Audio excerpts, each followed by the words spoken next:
रात का सन्नाटा गहरा था। कोहरा इतना घना था कि गांव की पगडंडियां धुंध में खोसी गई थीं। अर्जुन, एक 35 वर्षीय पत्रकार, अपनी पुरानी जीप में सवार होकर अपने पैतृक गांव सूरजपुर की ओर बढ़ रहा था।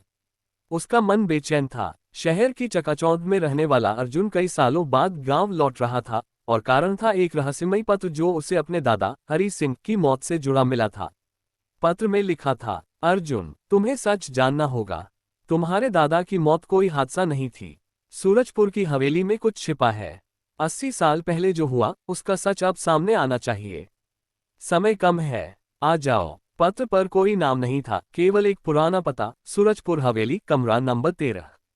अर्जुन के दादा हरि सिंह की मृत्यु 1945 में हुई थी, जब वह केवल 40 साल के थे।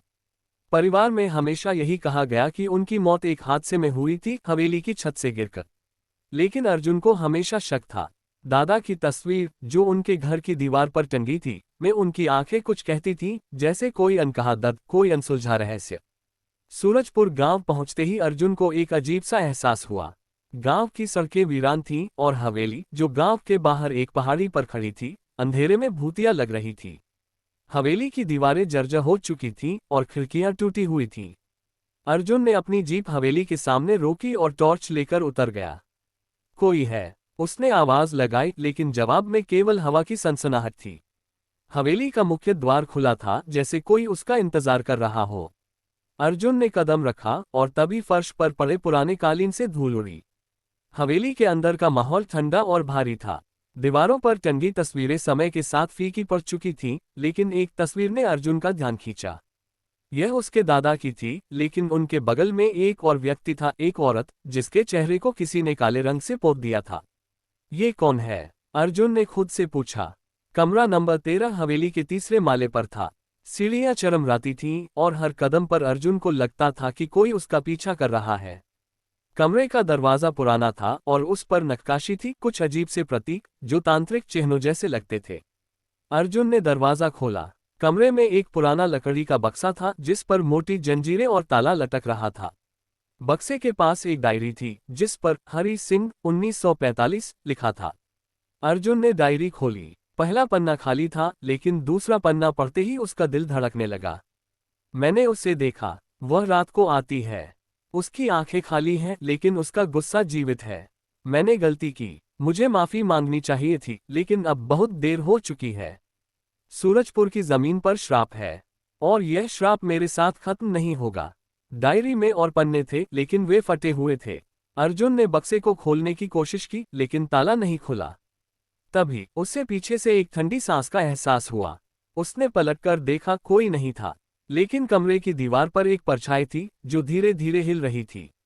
कौन है? अर्जुन ने चिल्लाकर पूछा। परछाई गायब हो गई और तभी बक्से से एक अजीब सी आवाज आई, जैसे कोई फुसफुसा रहा हो।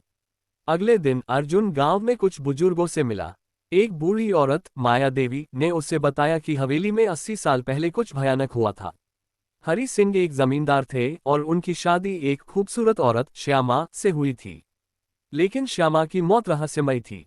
गांव वालों का मानना था कि हरि सिंह ने उसे मार डाला और उसकी आत्मा को हवेली में कैद कर दिया। कैद? अर्जुन ने हैरानी से पूछा। हाँ बेटा, माया देवी ने कहा। हरि सिंह को तंत्र मंत्र का ज्ञान था। उसने श्यामा की आत्मा को एक बक्से में बंद कर दिया ताकि वह उसे परेशान न करे। लेकिन उसकी आत्मा आज भी हवेली में भटकती है। अर्जुन को ये सब अंधविश्वास लगा, लेकिन डायरी की बातें और रात का अनुभव उसे परेशान कर रहा था। उसने माया देवी से पूछा, क्या कोई उस बक्से को खोल सकता है? नहीं बेटा, माया देवी ने डरते हुए कहा। उस बक्से को खोलने का मतलब है श्राप को आजाद करना। उसी रात अर्जुन फिर हवेली गया। इस बार वह तैयार था। उसने अपने साथ एक हथौड़ा और कुछ तांत्रिक किताबें ली थीं, जो उसे शहर के एक पुराने पुस्तकालय से मिली थीं। कमरा नंबर 13 में पहुंचकर उसने बक्से का ताला तोड़ने की कोशिश की। जैसे ही हथौड़ा ताले पर पड़ा, कमरे में हवा तेज हो गई। खिड़कियां अपने आप खुलने बंद होने लगीं और एक औरत की चीख गूंज उठी। तुमने मुझे क्यों मारा, हरि? एक ठंडी, डरावनी आवाज कमरे में गूंजी। अर्जुन का शरीर कांप रहा था। उसने देखा, दीवार पर वही परछाई थी, लेकिन अब वह साफ थी। एक औरत, सफेद साड़ी में, लंबे बाल और खाली आंखें। वह धीरे धीरे अर्जुन की ओर बढ़ रही थी। मैं हरि नहीं हूं, अर्जुन ने चिल्लाया। मैं उसका पोता हूँ। मैं सच जानना चाहता हूँ। परछाई रुक गई। उसकी खाली आंखें अर्जुन को घूर रही थीं। सच, उसने फुसफुसाते हुए कहा। सच यह है कि उसने मुझे धोखा दिया। उसने मुझसे वादा किया था कि वह मुझे बचाएगा, लेकिन उसने मुझे मार डाला। और फिर मेरी आत्मा को इस बक्से में कैद कर दिया। अर्जुन ने हिम्मत जुटाई और पूछा, क्या हुआ था? बताओ, मैं तुम्हें मुक्ति दिलाऊंगा।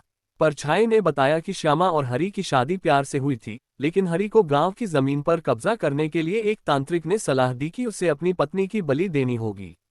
हरि ने पहले मना किया, लेकिन लालच में आकर उसने श्यामा को एक रात चाकू से मार डाला। उसकी आत्मा को तंत्र मंत्र से बक्से में कैद कर दिया गया ताकि वह गांव की रक्षा करे। लेकिन श्यामा की आत्मा ने श्राप दिया कि हरि का खानदान कभी चैन से नहीं जिएगा। मेरी मुक्ति का एक ही रास्ता है, श्यामा की आत्मा ने कहा। इस बक्से को जलाओ और मेरे शरीर को गांव के तालाब में दफनाओ। अर्जुन ने वादा किया। उसने बक्सा खोला, जिसमें एक पुरानी साड़ी और कुछ हड्डियां थीं। वह उसे गांव के तालाब तक ले गया और विधि विधान से दफनाया।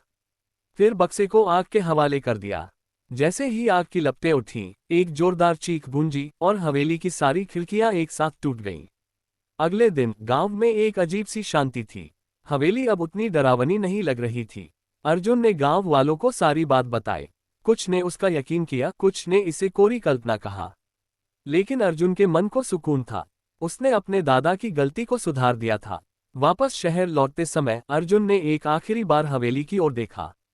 उसे लगा कि श्यामा की आत्मा उसे धन्यवाद दे रही है। लेकिन उस रात जब वह अपने घर में सो रहा था, उसे एक सपना आया। सपने में श्यामा थी, लेकिन उसकी आंखें अब खाली नहीं थीं। वे गुस्से से भरी थीं। तुमने मुझे मुक्त किया, उसने कहा, लेकिन श्राप अभी खत्म नहीं हुआ। अर्जुन की नींद टूट गई। उसका दिल जोर जोर से धड़क रहा था। क्या वह सचमुच मुक्त हो पाया था, या ये बस शुरुआत थी?